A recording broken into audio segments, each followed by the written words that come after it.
Okay, so this is the director's commentary for our music video to White Noise Panna Productions. The video starts with a form or convention of the text with the title appearing on the screen. The title is written onto the screen, which is an effect that we used in After Effects, also using Illustrator to type it out. We put this in because we wanted our target audience to recognise the song or artist, and it might be a reason why they watch the video. We researched endlessly for fonts on a website called dafont.com to find the right creative kind of written style that we wanted for our text. As I mentioned earlier, Rebecca kind of led here. She went on Illustrator, typed it all out, and then went on to After Effects to create the written effects with each letter appearing one at a time. The opening sequence is of Charlene, our star, who we're introduced to through an innovative technique we saw on a 99 Souls music video. The star is walking forwards while everyone else around her is walking backwards. This took many attempts to film in London, as it was hard for Charlene to walk backwards with everyone else walking around her forwards. However, the reverse in Premiere Pro came out as a very effective tool. This initially throws our audience into the excitement, offering something new and exciting that's not commonly seen in our genre as a gratification. We took time to make sure she stepped to the beat of the song to further add detail we felt necessary for a high-quality professional video. Me and Rebecca don't star in the video as a main character, but we wanted to be in the video at some point as a cameo, being influential in the ideas and creating of the video. And so in the background of one of these opening shots, we appear. When moving into the studio, we're introduced to the male character, who through symbolic codes is throwing stuff on the floor, reversed, seen as an aggressive and impatient move. As a preferred reading, he could be seen as aggressive, possibly hinting at some kind of relationship element as an enigma. Being in the studio is deviating from the conventions, usually the video starting with a focus on high production values. However, this blurs the lines between reality and the diegetic world of the film as part of our narrative structure. By putting the audience already into the action with this argument in the studio, we deviate from Todorow's narrative structure, which would start in equilibrium. However, we planned from the beginning to create interest and excitement as well as enigma around their relationship, starting in disequilibrium. We then, after, are seen walking through the studio, which further questions the reality versus star persona creation element to our video. We're introduced to the scribble effect for the first time, relating our visuals of our two other media texts, the digipack and advert, with the video. This is only a quick symbolic code relating to the original artist, Disclosure, where we got the initial idea from. When filming, we plan to use this shadow shot as a finishing shot to end the video. However, it fit well at the beginning, encoding a relationship element which we hoped our audience would decode as part of the narrative. We then move on to the split screen section with the slap camera effect.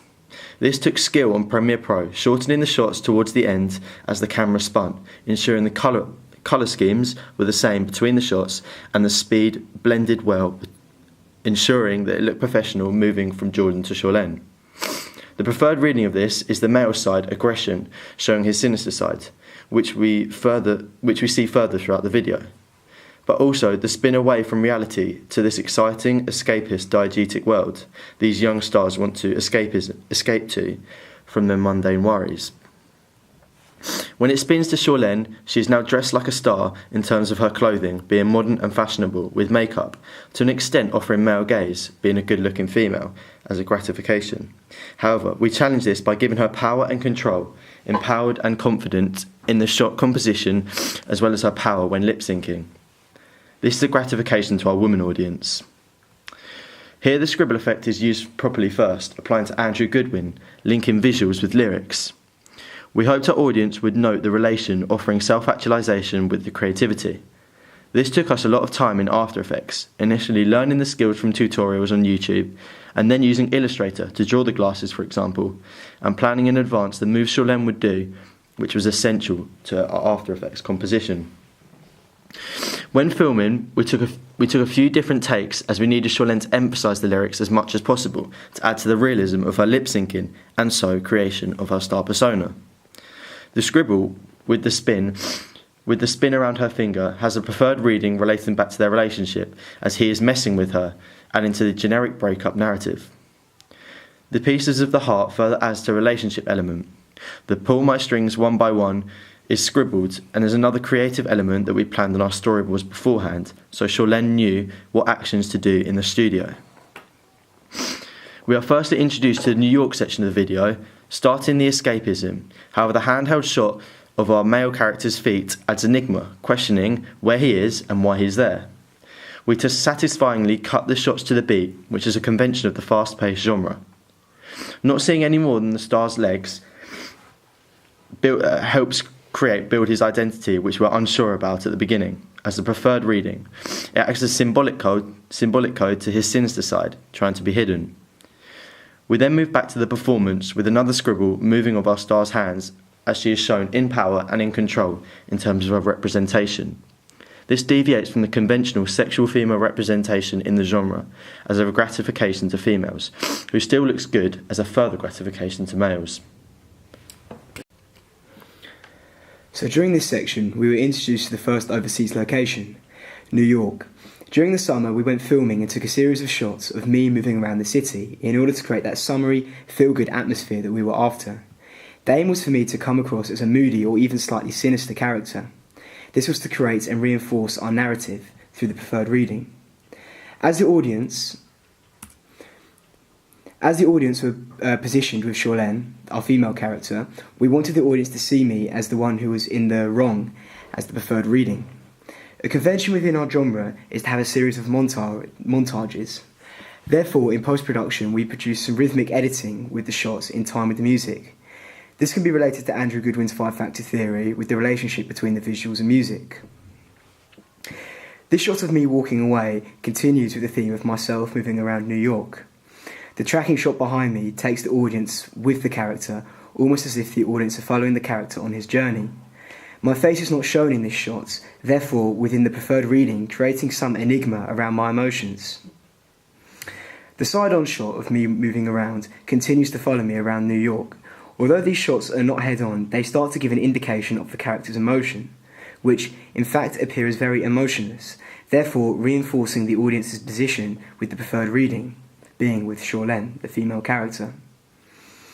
These shots also work well within the edit to create continuity, ending with a cinematic background as the character looks out over the sunrise.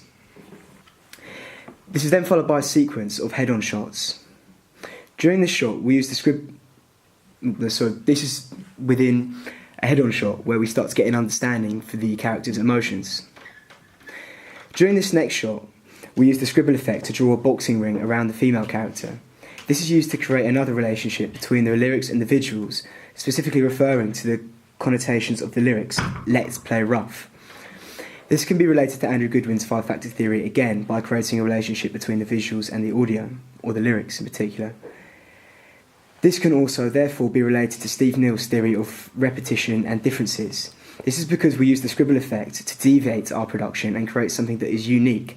However, this unique piece of editing actually allows us to create a relationship between the visuals and lyrics, and therefore to a certain extent following conventions. The two shots in the night create a dark atmosphere, therefore encoding our narrative into the production. The blur used in these shots creates a disorientated feeling for the viewer, as New York is the location we find our male character in. This makes the audience question his intentions within the preferred reading. I don't need you. We used the scribble effect again within this shot. We wanted to use this effect within as many of the lip-syncing shots as possible in order to create that continuity and add something more creative to these shots that could appear as slightly plain and lifeless. This effect allows us to create interest around these fairly conventional shots. This first slap. These series of shots begin with us moving to the new location from New York to France. After positioning the audience slightly more with the male character, we then move the narrative back to the star persona. We do this with the camera slap transition. We came across this effect whilst watching a short film created by a YouTuber, Jack's Gap, where he travelled around Istanbul and filmed his journey. This was an effective and creative way of transitioning between the different locations within our production. The next series of shots of Charlène, our female star persona in France. This is another montage of shots with rhythmic editing, continuing this lively and summary theme created within the preferred reading. Our family character was also dressed. Our female character, was also dressed in swimwear, therefore relating to our production to Laura Mulvey's male gaze theory. Messed that one up a little bit. Transitions to London. We then transition into London, where both our characters exist within the narrative. This is followed by a series of close-ups on our star. Within these shots, she is represented as very moody and emotionless. This is a sharp contrast of her emotions portrayed within the other locations, therefore encoding that abusive relationship into our production. These close-up shots also position the audience with the female star. Slow motion lip syncing. This section of lip syncing involved our star lip syncing in slow motion and then being sped up in post-production. Having lip syncing as a convention of the music videos, therefore including an aspect of lip syncing would create that expected gratifications that our target audience enjoy. Using the sped up dancing together with a heavy filter was a way in diversifying this convention of music videos, therefore once again relating to our music video to Steve Neal's theory of repetition and differences. Palm trees and scribble effects. The next section of scribbles consists of palm trees. This can be related to the exotic location that we find our male character in within the preferred reading, suggesting that our own two characters are connected, creating continuity with other aspects mentioned within the other scribbles. Charlène flashing with me in the background. We then have another series of shots that consist of our main star looking into the distance. These shots are layered with flashback-styled shots of our male character in Sri Lanka, another location, suggesting that the female character is maybe thinking about her partner. However, this is only within the preferred reading. These are also very cinematic shots, with the main aim of creating that summery atmosphere being a convention of house music. Chorus. The chorus starts with a cinematic shot of the male character in New York. This shot starts off with blur and comes into focus as the chorus begins, therefore bringing the song and video together. Hands tapping on the phone. We then have the hands tapping in time with the phone. We then have the hands tapping in time with the music on the phone. This is an example of classic rhythmic editing, also moving the audience around different locations that we filmed in, therefore appealing to the Explorer psychographic group that we targeted. Charlène TV. The initial chorus sequence that resolves with more head-on lip syncing from Charlène once again uses the scribble effect, this time to create a TV with actual white noise over the female character. This is another example of relationship between visuals and lyrics. Andrew Goodwin. Done. In this section of the lip syncing, we had Charlène sing the song in slow motion by slowing down the song. This was a technique used to make the movement faster but still having Charlène singing. We used the Diary of a Wimpy Kid Boy at the side of the frame to add someone who was recognisable to the audience. The bubble effect in the background made the shot stand out from the others. We added the boy blowing bubbles to add in the background and link with the scribble. This was made on After Effects by drawing the bubbles frame by frame. This shot was another lip syncing that we changed by having a mid shot of Charlène singing, and instead of using the scribble, we used water droplets running down the screen to create an obstruction between her and the audience. This effect was created in After Effects along with the scribble, using the diffraction tools and creating each droplet with the opacity turned down. This section was to show the location and links from the water droplets we just saw on the previous shot. This shows the exotic location that they are meant to lead, linking with the narrative. There is also a white flash in this shot as well to relate back to the white noise. This is another effect we used, the slapping of the camera.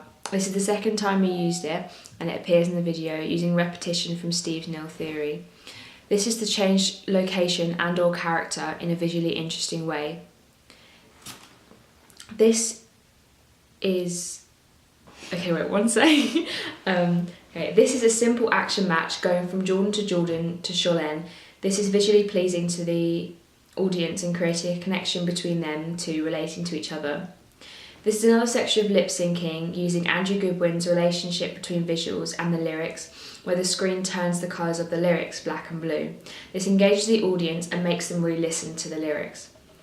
Here is another section of Scribble where, again, using the visuals and the lyrics, Shalene draws a frame with her hands. Also, we have referenced disclosure with the scribble effect on their face. This enhances and creates the star persona and shows a clear link to the poster and the digipack. Here we have split up the shots and slowly taken out the colour to create a colour drained effect. We then had a montage of the same shots by jumping... Oh no, one sec. We then had a montage of the same shots by jump cutting to make it look like they were looking at each other over London. This again is referring to the narrative and relating to their relationship. The time-lapse over New York, showing the locations used throughout the video. Using Andrew Goodwin's thought beats, it changed from very fast to slow to show the change in the music. This is visually pleasing as it fits with the music. The idea of this shot is repeated again later in the video. In this section of our music video, the audience is taken overseas again, just like the New York, Cannes and London montage earlier in the video. This time it is a montage of Jordan in Sri Lanka, which emphasises our narrative. This footage was filmed over the summer. This offers the gratifications of escapism, as this is the fourth location that we show.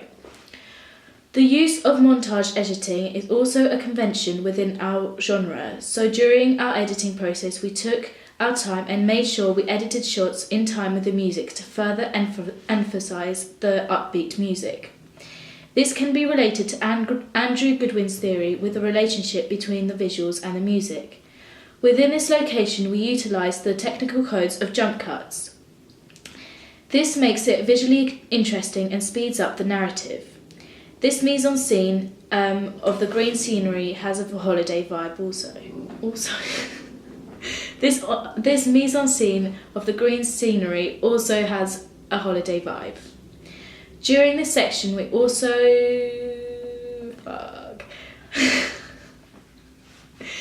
During this section we also incorporated the scribble effect. We scribbled on the shot of Jordan in the mirror for continuity, as it is an intertextual reference to the original brand who have used this effect in their music video Latch. Our target audience can also receive pleasures from recognising this.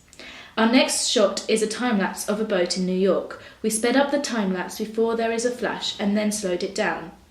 We did this to match the song, which again links to Andrew Goodwin's theory, where there is a relationship between the visuals and the music. The different speeds of the shot also helps to enhance its effect. This is an aesthetically pleasing cinematic shot which rises the standard and looks more professional, and also suggests high production values. This is also a form of escapism, as it is slowed down. This enables the audience to allow them to imagine they are there. This is a continuation of the rest of the music video.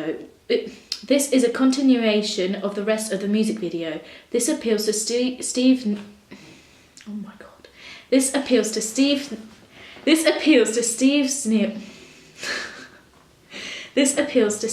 Neal's theory, as we have repeated this style.